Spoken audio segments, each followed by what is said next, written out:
Good morning friends, Mona housewife blog में आपका हार्दिक अभिनंदन है। उम्मीद करती हूँ आप लोग खुश होंगे। मैं भी ठीक हूँ।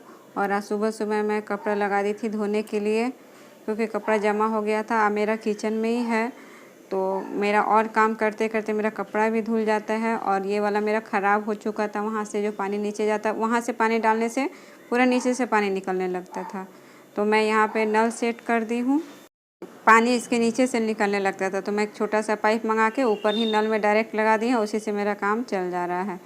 तो ये फिर मैं टिफ़िन के नीचे टिश्यू पेपर बिछा दूँगी। उसके बाद इसमें धनिया पत्ता रखूँगी, ताकि जो भी मॉइस्चर हो ये सोख ले और धनिया पत्ता जल्दी ख़राब ना हो। तो मैं धनिया पत्ता को ऐसे स्टोर करके रख ले रही हूँ। अब हरा मिर्ची का भी डंडी तोड़ दूँगी, क्योंकि मेरा जो स्टोर करके रखी थी वो शेष हो गया था।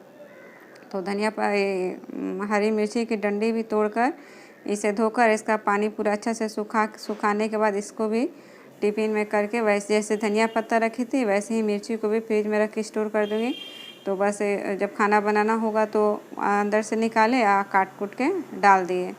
और भिंडी आदा ये सब भी धो के रखने से ठीक ही रहता है कि जब भी खाना बनाओ तो फिर धोने का नहीं रहता है, सीधा फ्रिज से निकाल कर काट कूट के बना देना का ही रहता है। तो मैं सभी सामानों को ऐसे ही धो धो के रखती हूँ, और सभी को रख, जब से कोरोना चालू हुआ है तो सब्ज़ी धोने का तो आदत पड़ गया। और ये है भाजा पनीर। आज दोपहर के खाने में भाजा पनीर ही बनने वाला है। और ये ऐसे बाज़ार में ऐसे रेडीमेड ही मिलता है, बस इसे घर में ला के जैसे चिली पनीर बनता है तो बस उसी को उसमें डाल देना होता है।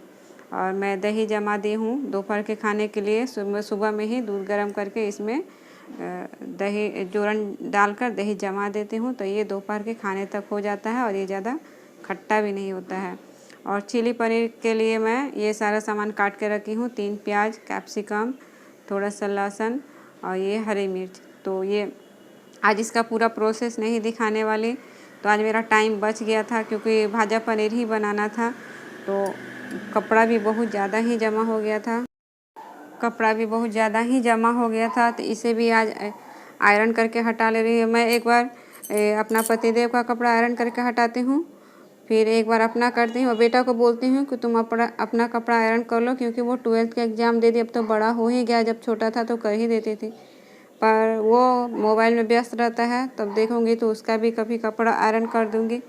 तो जब मुझे टाइम मिलता है और सब कामों से, तो यही सब एक्स्ट्रा काम लेके बैठ जाती हूँ। अभी तो दुकान वो ऐसे ही हाफ पैंट में ही चले जाते हैं, ऐसा फुल पैंट नहीं पहनते। लेकिन ये रेगुलर यूज वाला है, कहीं बाहर भीतर आने के लिए, तो इसे आयरन करके हटा देना ही अच्छा रहता है ना, तो अलमारी पूरा जाम हो जाता है। तो आयरन करके इसे हैंगर में लटका के अच्छा से रख देंगे। फिर मुझे आयरन करने से कुछ दिनों के लिए छुट्टी मिल जाएगा, क्योंकि इधर बहुत सारा ही काम हो जाता है और काम करने के बावजूद यूट्यूब वीडियो भी एडिट करना पड़ता है। और कल सोमवारी था तो कल उपवास की थी, तो आज दूसरे दिन वीडियो डालने का भी मौका नहीं मिला। तो जो टाइम पे एक वीडियो डालना होता है तो वो टाइम पे मैं वीडियो नहीं डाल पाती, या तो नेक्स्ट डे डालूँगी, नहीं तो अगर सुबह डालना होता तो सुबह नहीं डाल के शाम को डालूँगी। तो बस ऐसे ही कभी कभी कर देती हूँ। और ये चिली पनीर बन गया, इसका प्रोसेस नहीं दिखाई। और देखिए, ये चिली पनीर बोलते हैं, भाजा पनीर। तो देखने में कितना अच्छा लग रहा है। तो आज यही हम लोगों का खाना है। और उसके साथ में ये वाला दही भिंडी बेटा बनाया है। भाजा पनीर और दही भिंडी दोनों बेटा ही बनाया है, तभी मैं उधर कपड़ा आयरन कर ली, नहीं तो मुझे कपड़ा आयरन करने का टाइम नहीं मिलता। वो सब करने के बाद मैं छत पर आ गई थी।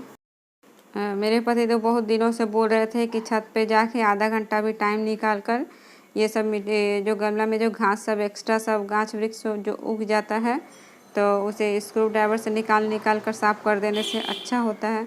तो मैं टाल रही थी। तो आज देखें मौसम बहुत अच्छा है, ठंडा ठंडा मौसम किया है, धूप बिल्कुल भी नहीं था, हवा भी चल रही थी। तो काम भी मेरा जल्दी शेष हो गया था उधर आयरन करने के बाद। तो मैं छत पे आके फिर ये सब काम करने लगी हूँ। तो ये करी पत्ता का गमला था, उसके बाद में ये समी गाछ में आ गई। समी गाछ में भी बहुत ज़्यादा ही मतलब नीचे नीचे निकल गया था, तो सभी को स्क्रू ड्राइवर से खोद के निकालना पड़ रहा था। उसमें समी गाछ में कांटा भी बहुत होता है। और ये समी गाछ को हम लोग पूजा भी करते हैं। तो शनिवार और मंगलवार को शाम को इसमें दिया भी जलाते हैं।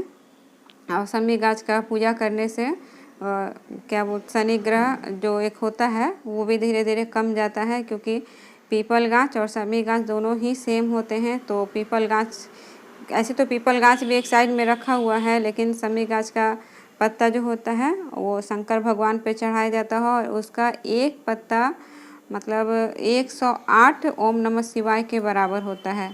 और इसका एक कहावत भी है। जब शमी गाछ हम लोग खरीदने गए थे तो दुकान वाला बोला था कि मतलब जिसके घर में शमी रहे उसके घर में किसी चीज़ का कमी ना होता है। तो बस हम लोग शमी गाछ खरीद के ले आए और हम मायके में तो इसका बहुत बड़ा ही ज़्यादा पेड़ है, उसमें तो बहुत सुंदर सुंदर फूल भी पर्पल कलर के आते हैं और पिंक कलर के आते हैं। तो कभी मैं साहेबगंज अपने मायके जाऊंगी तो दिखाऊंगी कि वहाँ कितना अच्छा पेड़ है। वो तो मिट्टी में है और यहाँ तो गमला में लगाया हुआ है। और ये जवाइन का पौधा मैं लेके आई थी अपने मायके से, जो मेरी बेटी आप लोगों को पकौड़ा दिखाई थी। और ये मैं केला गाछ मंगवाई हूँ, इसे भी ये गमला में लगाकर इसका पूजा करने के लिए मैं मंगाई थी, काहे कि थर्सडे को पूजा करना मुझे बहुत ज़्यादा ही अच्छा लगता है। और ये देखिए जवाइन का जो पौधा, छोटा सा पौधा लाए थे, कितना ज़्यादा बड़ा हो गया है। और ये करी पत्ता भी अच्छा ही बड़ा हो गया। और मेरी दीदी बोली थी कि इसका ऊपर का मुंह तोड़ देने के बाद, जो सबसे ऊपर में होता है, तोड़ देने के बाद ये बहुत अच्छा से फैलता है, क्योंकि ये गमला में है ना, इसलिए। तो इसका दो गाछ था, तो दोनों गाछ का मैं ऊपर वाला इसका मुंडुट हो तोड़ दी। तोड़ने के बाद फिर इसमें मतलब पानी वानी देने के बाद ये और ज़्यादा फैलेगा। और दीदी ये भी बताई थी कि इसमें थोड़ा सा गंगाजल दे दिया करो तो और ज़्यादा फैलेगा। तो अभी तो गंगाजल मैं नहीं दी हूँ, पर उधर यार 3 तल्ला पे है ना, तो कभी कभी आने में बहुत दिक्कत लगता है। हम लोग तो फर्स्ट फ्लोर पे रहते हैं, ज़्यादा छत पे नहीं आते, रोज़ रोज़ छत पे नहीं आती हूँ। पर अब याद करके गंगाजल ला के इसमें डाल दूँगी तो ये ज़्यादा ही फैलेगा। और उधर जो गमला सब दिख रहा है ग्रीन ग्रीन कलर का, तो वो जावा फूल का गाछ है, वो काकी माँ का है। उस साइड में काकी माँ का गाछ है, इस साइड में हम लोग का गाछ है। तो हम लोग छत को ऐसे ही सजा के रखते हैं गमला मिट्टी से। अभी तो गर्मी के दिनों में छत पे एक भी कपड़ा नहीं दिखाई देता है, लेकिन जब ठंड का दिन आता है तो हम लोगों का चारों घर का कपड़ा छत पे ही आता है सूखने के लिए, क्योंकि किसी का बालकनी में उस समय उतना धूप आता नहीं है और सूखता भी नहीं है। पूरा छत कपड़ा से भरा हुआ रहता है। अभी गर्मी का दिन है तो सब अपना अपना बालकनी में ही सुखा लेता है। नीचे काकी माँ अपना उधर सुखा लेती है, हम लोग दोनों गोतनी इधर सुखा लेते हैं, अंजलि जो है वो भी नीचे ही सुखा लेती है। तो छत पूरा खाली खाली था। तो ये मेरा ये गाछ का मैं मिट्टी कोड़ रही थी, तो ये शंख पुष्पी, इसको नीलकंठ भी बोलते हैं। हाँ, ये नीलकंठ का पौधा ये पूरा ऊपर तक फैल गया था, तो इसे भी कोड़ दी। और कोड़ने के बाद मैं सभी जितना भी गमला का सब होता है वो गाछ वृक्ष सब मतलब एक्स्ट्रा सब जो निकल जाता है, तो सभी निकाल के मैं साफ़ सुथरा कर चुकी थी। उसके बाद मेरा काम शेष हो गया था। तो फिर मैं हाथ पैर धो लेती हूँ। और बेटा का नीचे से फ़ोन आ गया था कि मम्मी पापा आ गए हैं दुकान से, आप आ जाइए नीचे। तो फिर मैं हाथ पैर धो के फिर नीचे चली जाऊँगी। खाने का भी टाइम हो गया था, 3:30 बज गया था। मैं 2 बजे ही छत पे आई थी। और देखिए आकाश कितना काला काला किया है, कभी भी बारिश हो सकता है। तो ऐसा मौसम में छत पे आकर काम करने में अच्छा लगता है। तो आज ये वाला तो काम मेरा फाइनली ख़त्म हो ही गया। सब पेड़ पौधा का जो जितना भी एक्स्ट्रा सब घास पात था सभी उखाड़ दी मैं। और उधर देख रही थी कि वो मतलब आ गए हैं कि नहीं, बेटा झूठ बोल रहा है। तो लेकिन जब नीचे जाके देखी तो वो आ ही गए थे। और ये देखिए सभी गमला का मैं मिट्टी कोड़ चुकी हूँ। और सभी ये सब अब बारिश का पानी इसमें पड़ेगा तो ये सब भी और तरोताज़ा हो जाएंगे। नीचे अभी झाड़ू नहीं लगाई हूँ, फिर कभी आके झाड़ू मार दूँगी, क्योंकि अभी लेट हो गया था। झाड़ू मारने लगूँगी तो खाना खाने में लेट हो जाएगा। तो फिर और ये बेल गाछ है, बेल गाछ में भी देखिए एक छोटा सा और बेल का गाछ निकला हुआ है, तो इसको वैसे ही छोड़ दी हूँ। और मेरा सभी गमला का काम हो चुका है। इसी के साथ मैं आज बाय बाय करती हूँ। मिलती हूँ नेक्स्ट ब्लॉग में, तब तक के लिए बाय बाय।